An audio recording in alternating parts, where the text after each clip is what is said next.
joined by the Foreign Minister Abbas Araghchi. Mr. Foreign This was Minister, a good thank interview. you for joining us this morning. Who's in charge of Iran right now? Well, first of all, thank you for having me in your program. Well, I think now there is a procedure set in our constitution that when we lose the supreme leader, there would be a new one elected by the Assembly of Experts. And now this is literally war by Reddit intellectuals. We have, started the procedure. There is a transitional council. Is it bad that I think he's hot? There's something crazy going on. Have you guys seen photos of Khamenei as well without the headgear? Bro literally has a two-head or had a two-head. It's actually kind of crazy. I didn't know it was like that. I didn't know Iranians had like the craziest hair genes, dude.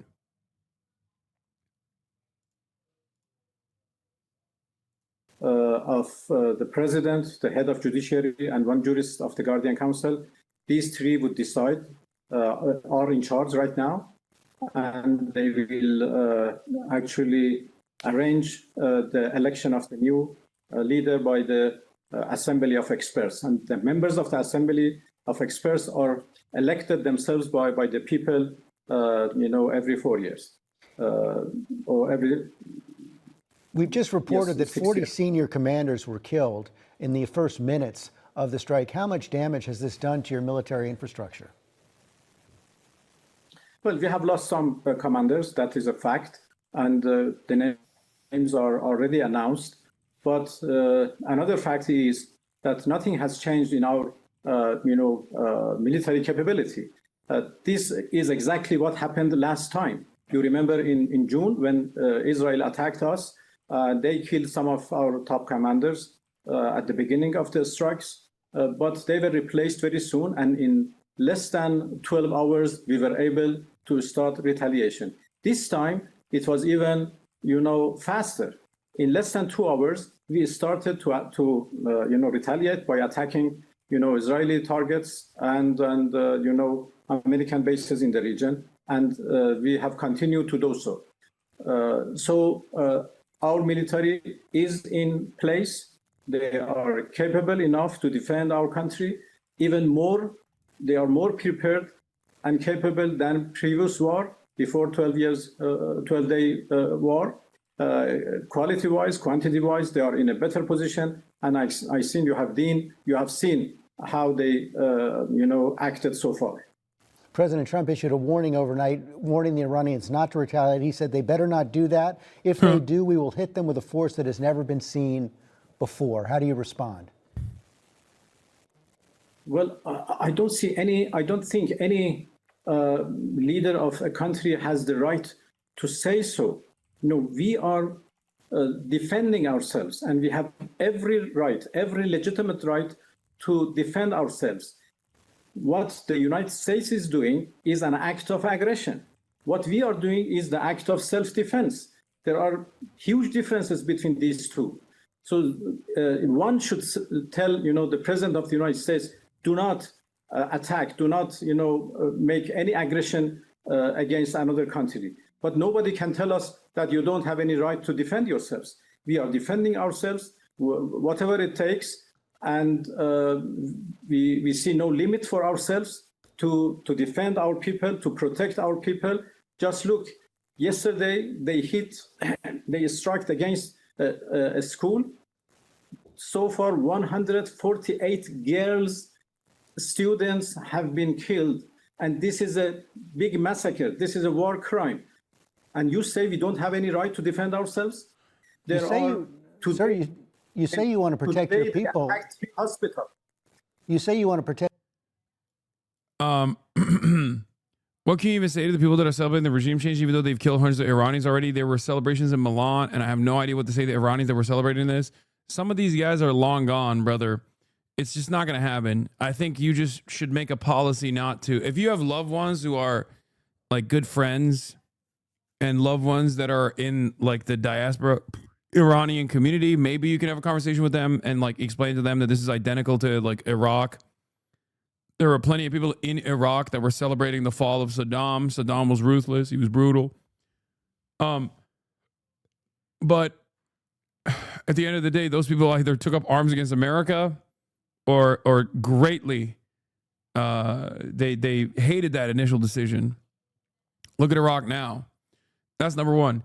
And number two, there are some people that you cannot fucking argue with. Like, there are always, in my experience, I've found out that there are just some members of the diaspora that are just so permanently right-wing, you're not going to be able to have a normal conversation with them. Like, they're just as MAGA brain poisoned as like the average hog is in this country. So either talk to them about everything else and not this issue at all, or, you know, if this is all they want to talk about, then it's up to you. You know, maybe you don't talk to them. Like your people, but your own regime, according to the estimates we've seen over the last several months, is responsible for the killing of up to 30,000 of Iranian citizens. Well, I have. Khamenei was no Saddam, though. Yes, I don't think.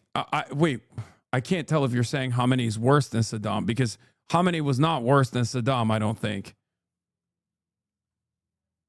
Khamenei just happened to be in charge of Iran for a lot longer than Saddam reigned over Iraq. It's really hard to convince someone to have consistent politics when it comes to their native country. True with most diasporas, people who are woke in the U.S. but super racist when it comes to their home country are supportive of right-wing governments. Yeah, I mean, Israel. Literally every, like, progressive every progressive Zionist. Like, there was a reason why there was a thing called Progressive Accept Palestine in left circles for years and years, because there were a lot of people who are like some of the most woke motherfuckers you ever met, right?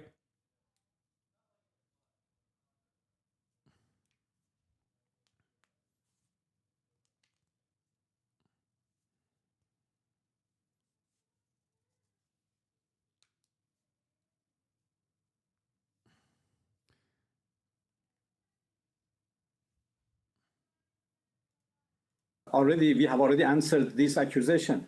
You know, let me to explain. We were faced with a terrorist operation. Khamenei was worse than Saddam, bro. Had a harem of Slovenian femboys. The media doesn't want you to know. What the fuck are you saying?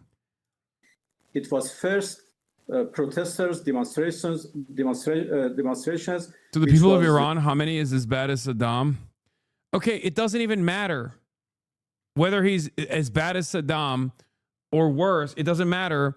All these people that fucking celebrated the fall of Saddam, who straight up fucking genocided the Kurds. Okay, so I think many of you just don't know enough about Saddam, but for a lot of, like, he used chemical weapons. Like, come on, dude, that's crazy. Like, it's not even a comparison, in my opinion. Yeah, Saddam committed 2 genocides, invaded neighboring countries like 3 times. I think he was worse than Khamenei.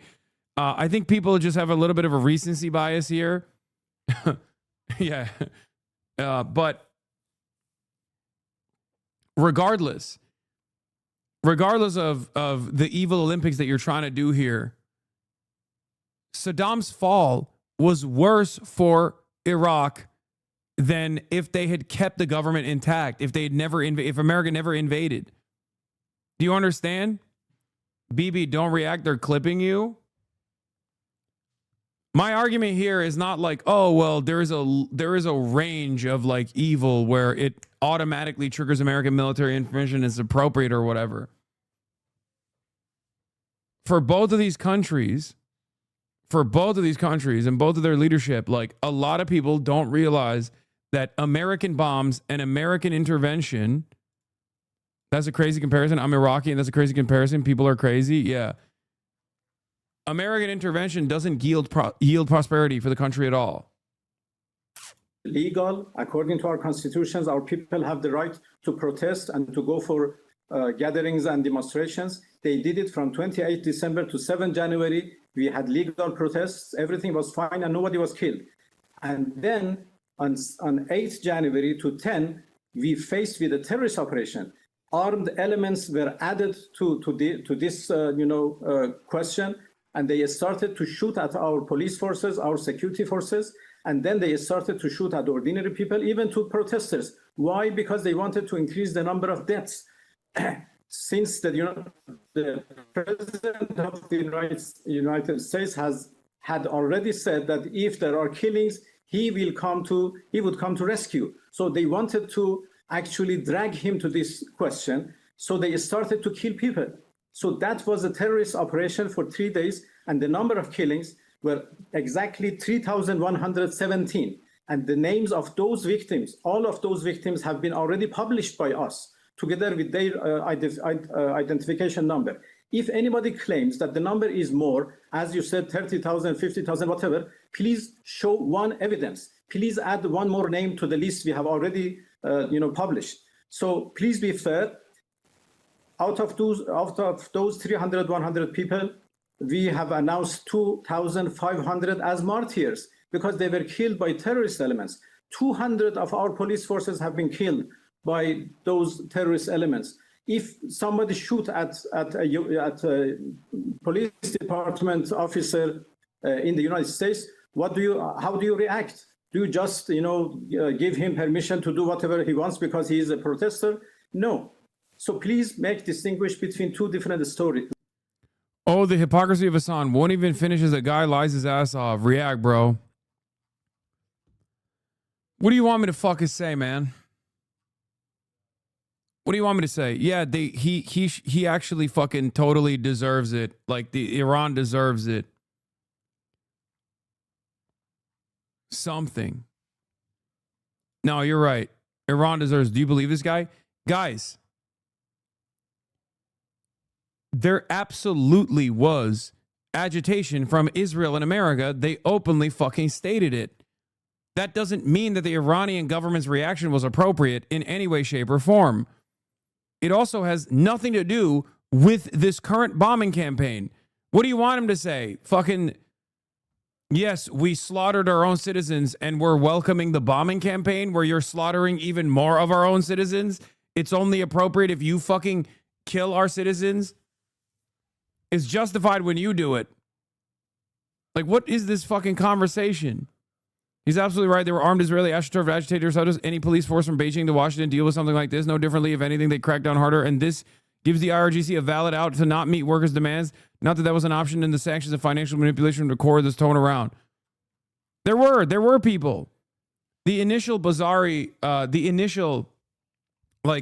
merchant strike and merchants protests came as a direct consequence of the sanctions, okay? And then it built into something much larger, and there were absolutely foreign agitators in it, but it doesn't matter. At the end of the day, the Iranian government did what it does all the fucking time, which is aggressively stamp out protesters, utilize the American and the Israeli government's response to the protests that very clearly said Mossad operatives are doing this protest with you, okay? The lie he's saying is who killed the protesters? And of course, he's the head of a fucking foreign state. Of course he's going to fucking lie.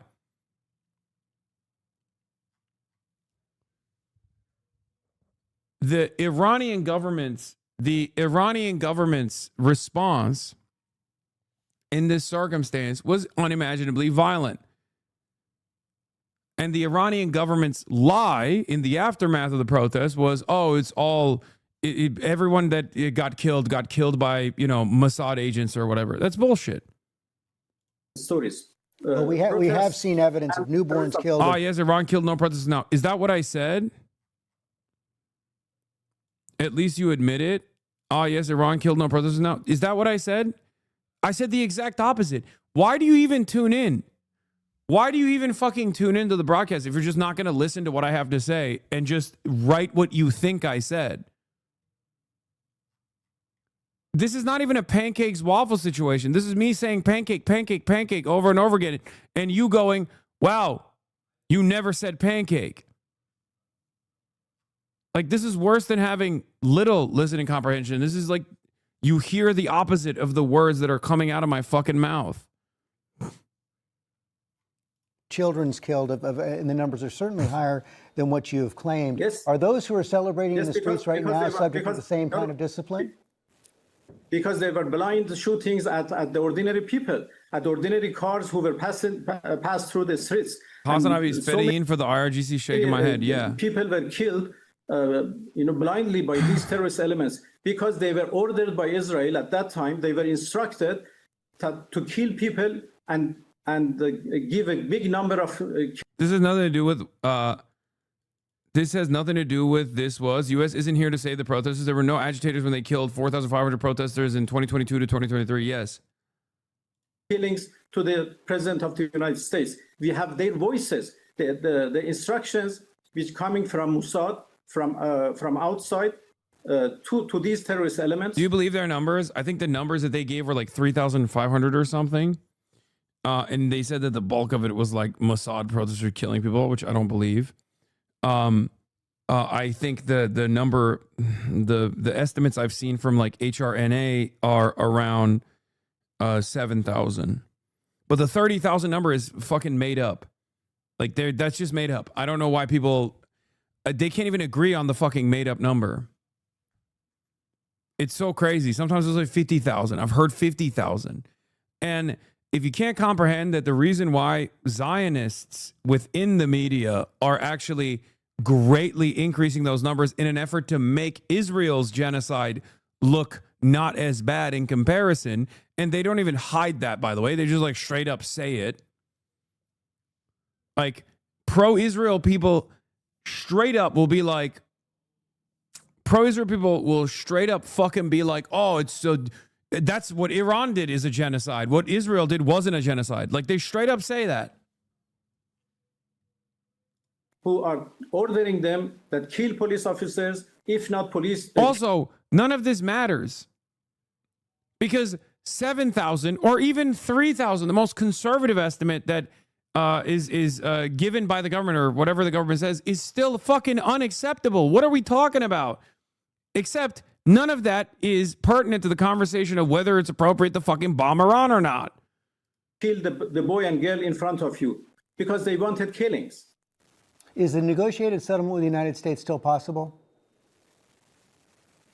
Well, and no, the reason why I say the HRNA numbers are at 7,000 is because that's not a fucking Iranian group at all. It's not like an independent investigation either, okay? The reason why I bring up the HRNA numbers is because that's the most anti-Iranian number, like the most anti-Iranian group's numbers, okay? I'm sorry. It is virtually impossible for any state to kill 30,000 people in a matter of fucking 2 days. What are we talking about? Israel leveled the entirety of Gaza for like the first month and it didn't reach that number. What are you talking about?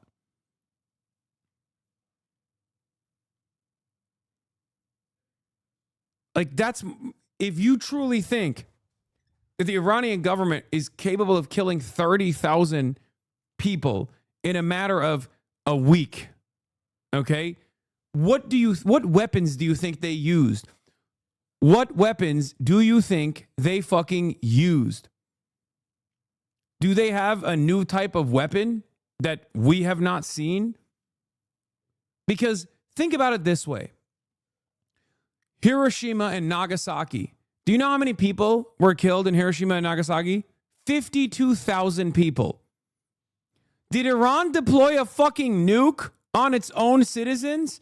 I've heard 50,000 as a number being floated around. Is that what Iran used? They actually did have a domestic nuclear program. They just choose not to use it on anybody else but their own people. Like, what are you talking about?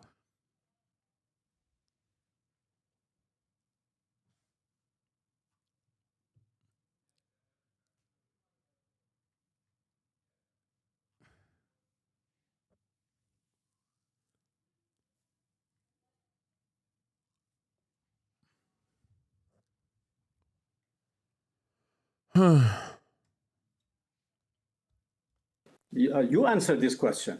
We negotiated with the United States twice in the past 12 months, and in both cases, they attacked us in the middle of negotiation. And that has become a very bitter experience for us. In last June, we were negotiating. We had 5 rounds of negotiations, and we had already fixed the 6th round for 15 June when the Israeli attacked us, and then the US joined the attack. And this time, we had 3 rounds. Last Thursday, we had a very good discussion, very good talks in Geneva. Both Iranian and the US delegation were happy at the end of 7 hours of negotiations. And I can go into the details of what we agreed and how a deal was at our reach. And when I don't understand your point. What difference does it make? 7K is still far too many. Yes, I agree. The reason why I'm stressing this is because a lot of people who are pro-Israel use this number in an effort to undermine what Israel did in Gaza. And it's not like they keep that interest hidden. A lot of people don't understand what it looks like to kill 30,000 people. We know what it looks like to kill 30,000 people. Okay? We've seen it. Israel's done it in Gaza. we concluded, the Omani foreign minister, who was Also, I said the exact same thing that I just read from you as a commentary on this. Yes, 7,000 is an insane number. It's completely unacceptable. Anyway, here is the impact coming in. Here's the secondary impact, by the way. Oil futures surged and stock futures fell sharply in the first trades since the U.S. and Israeli airstrikes on Iran began. Impartial intermediator between us, he concluded by saying in his post that we made significant progress this time. We were able to come to a good understanding on some of our differences.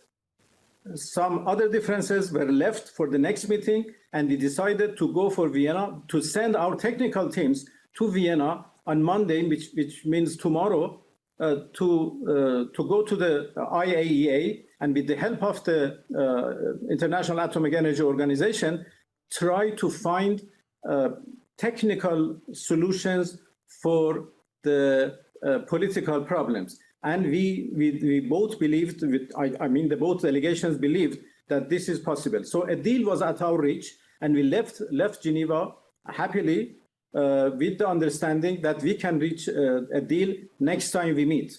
And it was very unfortunate that those who are against peace, against diplomacy, against negotiation, when they understood that diplomacy is going on well, they decided to spoil it. And they created a build-up in the media, against the Islamic Republic of Iran, against, the desires of us, against, and they